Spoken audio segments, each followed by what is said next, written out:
غلام نبی آزاد جو اس وقت منسٹر تھے ہوائی جہاز کے، وہ اور پھر روشن بیگ صاحب، میں، حنیف افسر عزیز صاحب، یہ سب مل کر مسجد کو لے کر گئے دکھانے کے لیے۔ جیسے مسجد میں پہنچے تو مولانا حنیف صاحب جو ہے مائک اٹھا کر اعلان کر دیے کہ بھئی جن کو حج کے مسائل معلوم کرنا ہے میرا نام لے کر اعلان کر دیے۔ اعلان ہوتی ادھر سے ادھر سے حجاج اکرام ٹوٹ پڑے کہ حضرت یہ مسئلہ کیا، یہ مسئلہ کیا، یہ مسئلہ کیا۔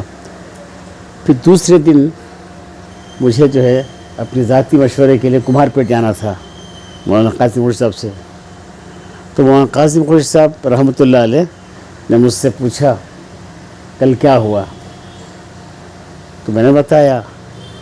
سنتے ہی فوراً کہا کہ آپ جا کے اندر گھس جاؤ، ہمارا کوئی راہ تو چھوڑو ورنہ رت کو بجاؤ باز آ گئے، حضرت کا جملہ۔ تو میں جو ہے حضرت کی بات سن کر اپنی سعادت سمجھ کے گھسیا سمیں، یہ بتانا چاہ رہا ہوں سمیں۔ جب سعادت سمجھ کے گھسا تو رات کے 12 بجے بلاؤ، 1 بجے بلاؤ، 2 بجے بلاؤ، 3 بجے بلاؤ، جب بھی بلاؤ اس وقت حاضر ہو جاتا تھا۔ ابھی بھی پرسوں بھی ویٹنگ لسٹ کی جا رہی تو رات کے 12:30 بجے پہلی بس نکلتی بولے تو 12:30 بجے پہنچ گیا تھا میں۔ رات کے 4 بجے ایک مرتبہ حضرت میرے شیخ اشرف علی صاحب رحمۃ اللہ علیہ زندہ تھے، رات کے 4 بجے پہلی بس نکلنا، اس وقت آ گیا تھا میں۔ بولنے کا مقصد یہ ہے کہ ہم جو ہیں دین کو سعادت سمجھنا ہے، نہ کہ بوجھ، ورنہ وہ ایک لطیفہ بھی ہے کہ ایک جماعت گئی جس میں 14 افراد تھے، 14 افراد کی جماعت، تو اس میں ایک ساتھی جو ہے وہ نیند کا کچا، اور جب تہجد کو اٹھے امیر صاحب تو پہلے ایک ساتھی کے پاس گئے، وہ جو سو رہا نا اسے جا کے ایک جگہ وہ نیند اٹھانی، پھر دوسرا ساتھی گیا، تیسرا ساتھی گیا، اس طرح ایک کے بعد دیگر 13واں ساتھی جب گیا تو جب اٹھ کے بیٹھا، وہ 13 ساتھیوں کے اٹھانے کے بعد اٹھ کے بیٹھا، اور پھر ضرورت کے لیے گیا، وضو کیا، اب آ کے جو نماز پڑھنے کھڑا ہوا تو نیت یوں باندھ رہا ہے کہ 2 رکعت تہجد کی نماز پڑھتا ہوں واسطے زبردستی کے، واسطے زبردستی کے، سمجھ رہے ہیں؟ تو یہاں تہجد ہو رہی ہے لیکن زبردستی کے لیے ہو رہی ہے، اور اس سے پہلے جو ساتھی جو نماز نہ پڑھ رہے وہ سعادت سمجھ کے پڑھ رہے ہیں، سمجھ رہے ہیں؟ تو اس لیے ہمیں جو ہے کام زبردستی کے لیے کرنا نہیں ہے بلکہ ہماری سعادت سمجھنے کی، سعادت بزور بازو نیس تانہ بخشت خدائے بخشندہ، تانہ بخشت خدائے بخشندہ۔ اس کے لیے ہم اپنے آپ کو کیا کر دینا، سعادت سمجھ کر آگے بڑھتے رہنا ہے، ورنہ پیچھے ہٹنے کے بہت سارے مواقع ہیں۔ بقول مفتی زین اللہ الدین صاحب رحمۃ اللہ علیہ کے، حضرت نے فرمایا تھا بنگلہ دیش میں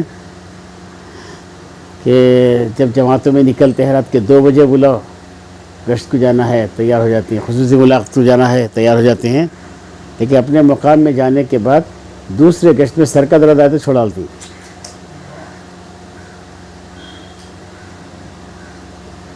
سمجھ رہے ہیں؟ تو حضرت نے کچھ مثالیں دے کے فرمائے تھے کہ حضرت صدیق اکبر رضی اللہ تعالیٰ عنہ جب خلیفہ بنا دیے گئے، آپ مدینے کی گلی سے گزر رہے تھے، ایک چھوٹی بچی اس نے اپنی والدہ سے کہنے لگی، امی ابو بکر اب خلیفہ بنا دیے گئے ہیں، اب ہماری بکریوں کا دودھ کون دھوئے گا؟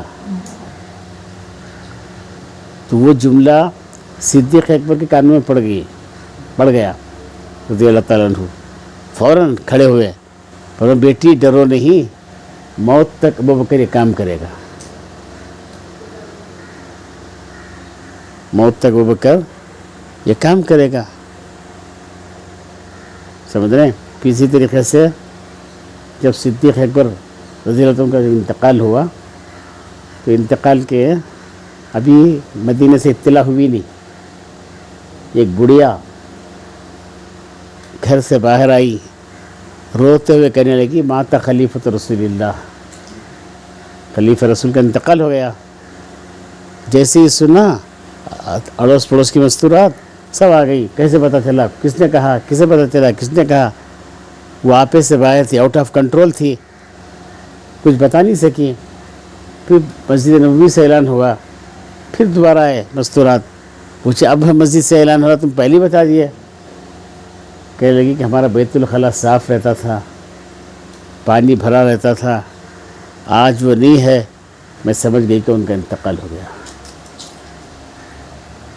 تو حضرت مفتی صاحب نے فرمایا تھا یہ مثالیں دے کر کہ ایک مرتبہ حضرت یہ بھی بتا رہے تھے کہ فاروق اعظم رضی اللہ تعالیٰ عنہ گھوڑے پہ سوار ہو کے جا رہے ہیں، سوار بھی اچھا، سواری بھی اچھی، سوار بھی اچھا، سواری بھی اچھی۔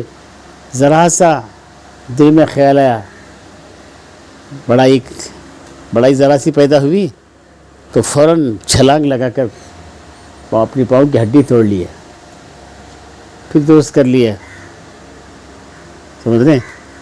پھر اسی طریقے سے حضرت ابی ابن کعب رضی اللہ تعالیٰ عنہ اقرأہم، تمام صحابہ میں سب سے زیادہ اچھی قرأت ان کی تھی۔ سو خود حضور صلی اللہ علیہ وسلم نے فرمایا تھا ابی ذرا قرآن پڑھو، حضور صاحب ابی نے فرمایا اللہ کے آپ کی زبان سننے سے بھی بڑا اچھا لگتا ہے، نہیں مجھے اللہ کا حکم ہے تم سے سنو۔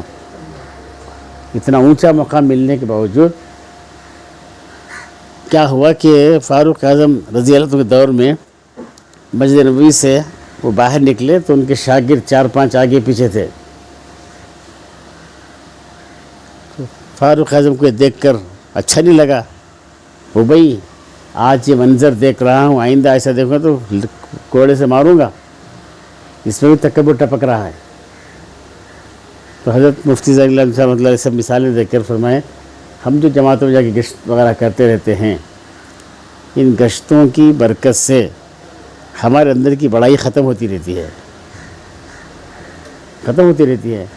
اس لیے اس کا اہتمام کرو، اسے معمولی بہانوں سے مت چھوڑو، معمولی بہانوں سے مت چھوڑو۔ بلکہ فلپائن کی جماعت گئی تھی بنگلور کی، تو وہ لوگ واپس ہی میں کلکتہ میں ٹھہرے، تو کلکتہ کے ذمہ دار نصیحت کرتے ہوئے کہنے لگے کہ دیکھو صاحب، میں جب سے جماعت میں لگا ہوں اس وقت سے لے کر آج تک میرے 3 دن کی تاریخ بدلی نہیں، جو ہفتہ طے ہے وہی تو ہفتہ آگے پیچھے ہو کے ہی نہیں۔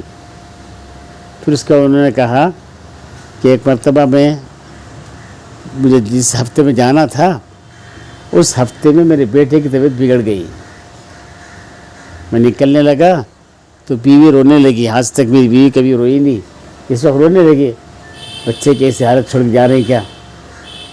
تو میں نے کہا کہ میں اللہ سے ان کے لیے دعا کرنے کے لیے جا رہا ہوں، یہ بول کر چلے گئے، اور بیٹا اور اہلیہ دواخانے میں۔ 3 دن کے بعد واپس آئے، بچہ بھی واپس آ گیا۔ تو اہمیت بتائے وہ کس طرح میں کبھی چھوڑا نہیں، اور ان کو بھی نصیحت کی ہے وہ بنگلور کی جماعت کو کہ تم بھی جو ہے اس طرح پابندی کرو۔ تو بہرحال اللہ تعالیٰ جو ہے جو موقع دیا ہے اس کو ہم سعادت سمجھیں، بوجھ نہ سمجھیں۔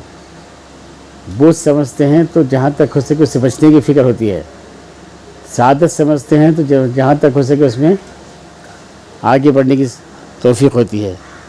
اس طریقے سے ہم آگے بڑھتے رہیں گے تو بہت فائدہ ہوگا، سمجھ رہے ہیں۔ اور پھر جو ہے نگاہوں کی حفاظت، بقول مولانا طارق جمیل صاحب کے اللہ تعالیٰ آنکھوں میں لاکھوں کیمرے فٹ کر ہے، ایک نہیں دو نہیں لاکھوں۔ کسی پر نظر پڑ گئی تو فوراً آنکھ بند کر لو، فوٹو ڈیلیٹ ہو جاتی ہے۔ آنکھ بند نہیں کی، دل میں شفٹ ہو جاتی ہے۔ جب دل میں شفٹ ہو جاتی ہے تو 40 دن تک اللہ کا نام لینے مزہ نہیں آتا۔ یہ 1 دن 2 دن 40 دن تک. اس کے لیے ایک شکل یہ کہ آنکھ فوراً بند کریں، دوسرا نماز میں مشق کریں کہ جب کھڑے ہیں تو سجدگاہ دیکھیں، ہماری نگاہ سجدگاہ میں رہے، رکوع میں ہیں تو قدموں میں، سجدے میں ہیں تو ناک میں، قاعدے میں ہوں تو گود پر، سلام پھیرے تو خالی مونڈھوں پر. اس طرح نماز میں بھی کنٹرول کرنے کی فکر کریں. یہ بد نگاہی جو ہے وہ ایمان پر خاتمے کے لیے رکاوٹ ہے، ایمان پر خاتمے کے لیے رکاوٹ ہے. اس کے لیے ہم ذرا اس پہ بھی توجہ دینا چاہیے، سمجھ رہے ہیں. اور جہاں تک ہو سکے بے پردگی سے بچنا ہے، جہاں تک ہو سکے بے پردگی سے بچنا ہے. اللہ تعالیٰ سب کو عمل کی توفیق عطا فرمائے.